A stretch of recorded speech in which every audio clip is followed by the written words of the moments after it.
ओम शांति। प्रातः मुरली बाप दादा मधुबन 7 अगस्त 2021। मीठे बच्चे, सबको यही पैगाम दो कि देह सहित देह के सब धर्मों को भूल अपने को आत्मा समझो तो सब दुख दूर हो जाएगी। प्रश्न, तुम बच्चों को किस बात में फॉलो फादर करना है? उत्तर, जैसे इस ब्रह्मा ने अपना सब कुछ ईश्वर अर्पण कर दिया, पूरा ट्रस्टी बना, ऐसे ट्रस्टी बनकर रहो।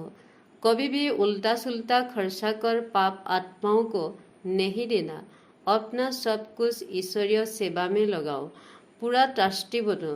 बाप की श्रीमत पर चलते रहो। बाप देखते हैं कौन बच्चा कितना श्रीमत पर चलता है। गीत, तू प्यार का सागर है। ओम शांति। बच्चों ने गीत सुना, कहते हैं बाबा हम कहाँ से आए, कब आए, फिर वापिस जाने की राह कैसे भूले। यह ड्रामा कानों में समझा दीजिए। हम कौन हैं, कहाँ से आए, फिर कहाँ चली गई। एक ज्ञान की बूंद तो दे दो, क्योंकि ज्ञान सागर है ना। अभी बच्चे जानते हैं हम आत्माएं कहाँ की रहने वाला है, फिर बाप को और अपने स्वर्ग को कैसे भूले और कैसे आकर यहाँ दुखी हुए। यह राज कानों में सुनाओ। अब बाप ज्ञान का सागर भी है, पवित्रता का सागर भी है, प्रेम का सागर भी है, शांति का, सुख और संपत्ति का सागर भी है। अभी बेहद के बाप द्वारा यह सब बातें समझते हैं। आदि में कहाँ से आए, फिर मध्य में क्या हुआ। जो हम रास्ता भूल दुखी हुई, फिर अब बाप को कहते हैं बाबा हमको रास्ता बताओ, हम अपने सुखधाम शांतिधाम में जाए। बाप ही वेद बदलाते हैं। तुम आदि में कौन थे, फिर मध्य में क्या हुआ, भक्ति मार्ग कैसे शुरू हुआ, अंत में क्या हुआ। यह आदि मध्य अंत का राज अब बुद्धि में बैठा है। यह ड्रामा है ना, यह मनुष्य को जरूर जानना है, क्योंकि एक्टर्स है।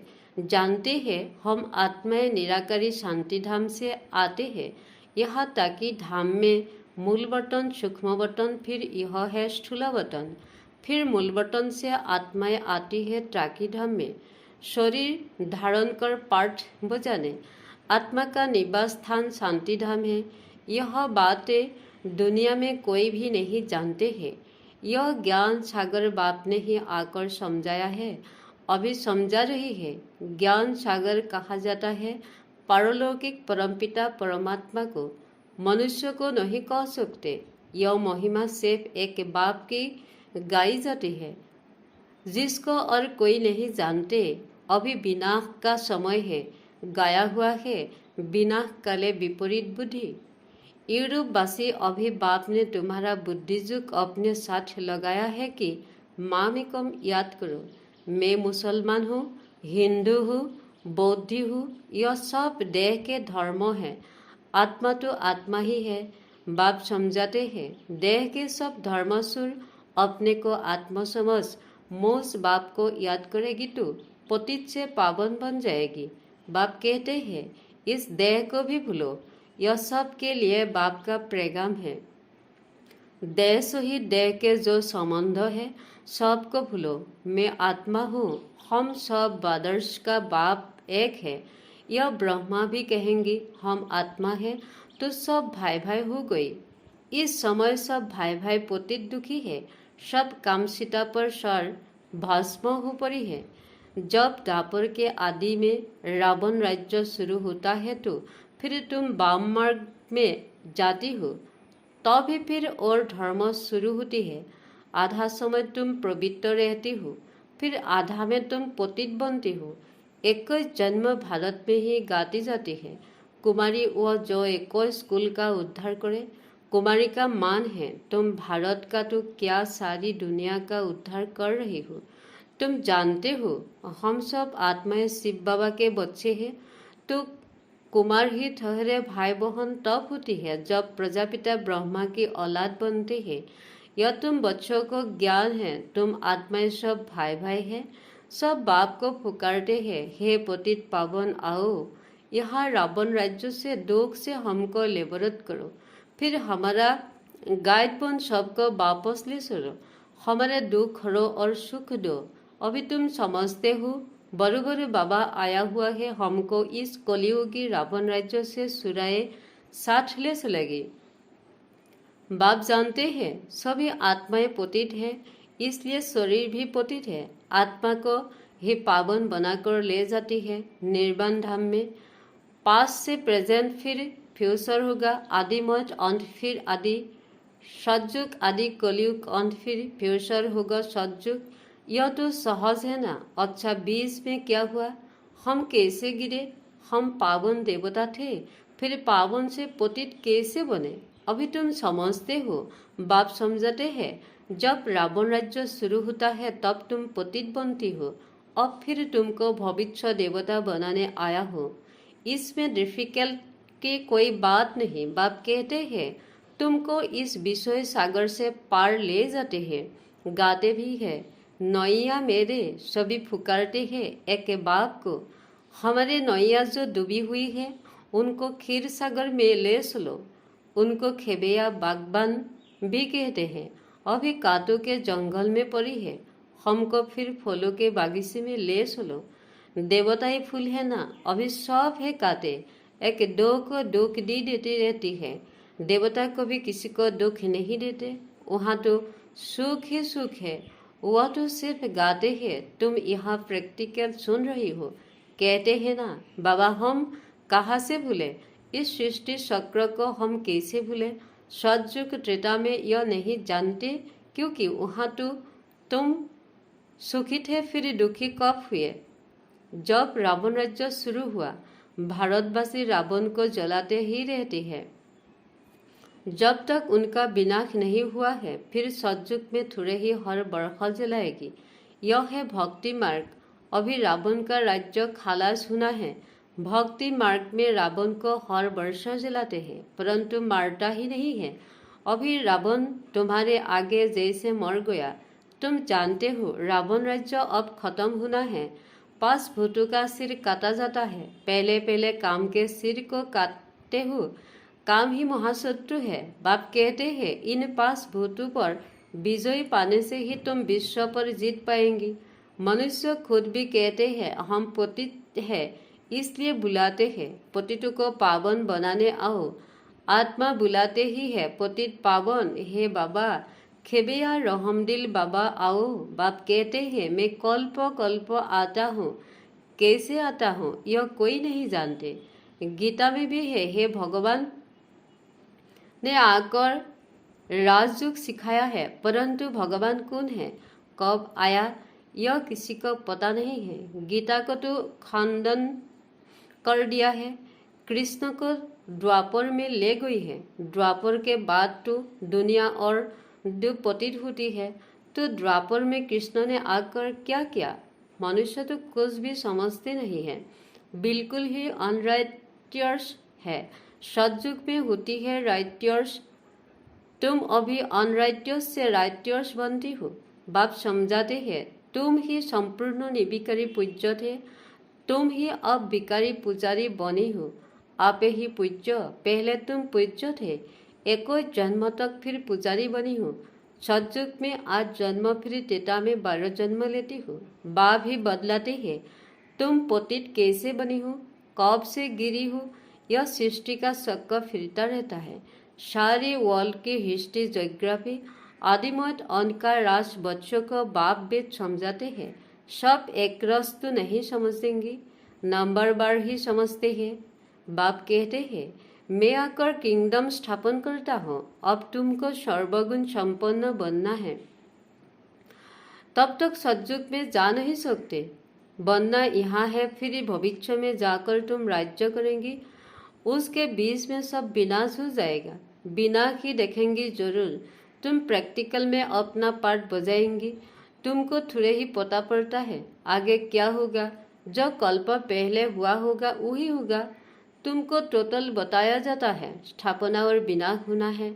विनाश कैसे होगा वह तो सब होगा, तब देखेंगे। विश्व दिव्य दृष्टि से विनाश तो देखा है, आगे चल प्रैक्टिकल भी देखेंगे। स्थापना का भी साक्षात्कार दिव्य दृष्टि से क्या है और प्रैक्टिकल भी देखेंगे। बाकी जास्ती ध्यान में जाना भी ठीक नहीं है, फिर वैकुंठ में जाकर डांस करने लग पड़ती है। न ज्ञान न योग दोनों से वंचित हो जाते हैं। ध्यान में जाने की कोई दरकार नहीं, यह तो भोग से लगाया जाता है। तुम ब्राह्मण वहाँ जाते हैं, देवताओं और ब्राह्मणों की महफिल लगती है। यहाँ तुम प्योर घर में बैठी हो, फिर तुमको लायक बनाया जाता है विष्णुपुरी जाने के लिए। क्या कि जब छगाई करती है तो उनको समझाया जाता है ससुर घर में कैसे चलना, सबसे प्यार से चलना, झगड़ा नहीं करना। यह भी हूबहू ऐसे है। बाप कहते हैं तुमको सर्वगुण संपन्न यह बनना है। स्वर्ग में यह लड़ाई झगड़े आदि होती नहीं। अभी तुम विष्णुपुरी ससुर घर जाते हो, वहाँ है महान वैष्णव। उन जैसे वैष्णव सृष्टि पर होती नहीं। वैष्णव देवताएं विकार में थोड़े ही जाते हैं। विकार है हिंसा, कहा जाता है अहिंसा परमो देवी देवता धर्मो। अभी तुम जानते हो हम प्योर घर में बैठी है, अभी हमको विष्णुपुरी में जाना है। जानते हो वहाँ बहुत सुख होता है। शादी के पहले क्या फटा हुआ कपड़ा पहनती है, जिसको बनारस कहते हैं। तुम्हारे पास भी अभी क्या है, कुछ भी नहीं। यह तो टिक्कर भीतर है। यहाँ तुमको कोई भी जबर आदि पहनने की दरकार नहीं, परंतु कहते हैं गृहस्थ में रहना है, शादी आदि में जाना पड़ता है तो जेवर आदि भी भल पहनो। माना नहीं है, नहीं तो कहेंगी विधवा जेवर नहीं पहनती है, नाम बदनाम होगा। तब बाबा कहते हैं नाम बदनाम नहीं करना है, कुछ भी पहने अपने को आत्मा समझ बाप को याद करो। जाओ भल कहा भी, यहाँ मन तो याद रखो। यह परीक्षा लो, हम याद में रहते हैं। जहाँ हम जाते हैं बाबा के डायरेक्शन से, उनके साथ भी तीर निभाना है, परंतु हथकार दे दिल यार दे तो समझेंगी यह मजबूत है। जेवर आदि पहन शादी पर फल जाओ, एकट्ठे रहो लेकिन महावीर बनना।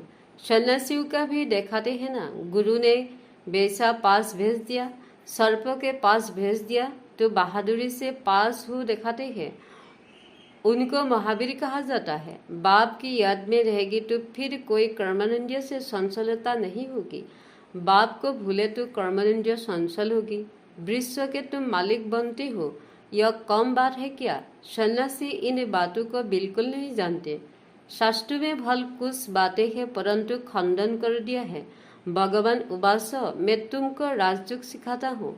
जब तक जीते रहेंगे, ज्ञान अमृत पीते रहेंगे, सुनते रहेंगे, राजधानी स्थापन हो जाएगी। बच्चों को घड़ी घड़ी शिक्षा दी जाती है। एक बाप को याद करो, दैवी लक्षण सीखो, कोई भी विकर्म नहीं न हो। यह तो असुरों का काम है। तुम अभी देवता बनते हो तो दैवी गुण धारण करने हैं। सबसे बड़ा है काम का काटा। आदत पड़ी हुई तो घड़ी घड़ी गिर पड़ते हैं। माया समात मार फाड़ देती है। तब गाया जाता है आश्चर्यवत सुनंती कथंती। अभी तुम एक बाप के बनी हो, कहते भी हो यह सब कुछ ईश्वर का दिया हुआ है, तो तुम ट्रस्टी बन जाती हो। यह सब उनका है, हमको उनकी श्रीबत पर चलना है। बाप भी देखते हैं हमको सब कुछ अर्पण कर फिर हमारी श्रीबत पर कैसे चलती है। कोई उल्टा सुल्टा खर्चा कर पाप आत्माओं को तो नहीं देती है। शुरू में इसने भी ट्रस्टी हो दिखाया है, सब कुछ ईश्वर अर्पण कर खुद ट्रस्टी बन गया। बस किसको भी कुछ नहीं देखा। ईश्वर के अर्थ क्या, तो ईश्वर के काम में दी लगना है। शरीर निवाह भी तो होता था ना, जो कुछ था सब सर्विस में लगा दिया। उनको देख फिर दूसरों को ने भी ऐसे किया, भट्टी बन गई। भट्टी नहीं बनती तो इतने बच्चे होशियार कैसे होती सर्विस के लिए। पाकिस्तान में सीखी, फिर यहाँ आकर सीखे। जब समझाने लायक बने तब बाहर निकले। अभी तो देखो कितनी प्रदर्शनी आदि करती रहती है। बड़ों बड़ों को निमंत्रण देते हैं। इस ज्ञान यज्ञ में विघ्न भी अनेक प्रकार के पड़ेंगे। विघ्नों से डरना नहीं। अबलाओं पर कितने अत्याचार होते हैं। बाप कहते हैं जुगमल में रहो, उनको समझाओ। भगवान बाप के भी बच्चे बनकर भी बाप को भूल जाते हो, माया के बन जाते हो। यह भी हार जीत की कुश्ती है, परंतु बख्शिश मौफिक है। माया घुसा लगाती है तो फा हो जाती है। बाप कहते हैं माया से कभी डरना नहीं है। पवित्र रहेगी तो विश्व के मालिक बनेगी। कितनी बड़ी आमदनी है, अगर पूरा पुरुषार्थ नहीं करेगी तो जाकर दास दासी बनेगी। राजधानी सारी यहाँ है स्थापन हो रही है। अच्छा, मीठे मीठे सिकिलाठे बच्चों प्रति माता पिता बाप दादा का याद प्यार गुड मॉर्निंग। रूहानी बाप के रूहानी बच्चों को नमस्ते। धारणा के लिए मुख्य सार नंबर 1, जब तक जीना है ज्ञान अमृत पीते रहना है। महावीर बन माया की बख्शिश में विजयी बनना है। सबके साथ तीर निभाते दिल एक बाप में रखनी है। नंबर 2, विघ्नों से डरना नहीं है।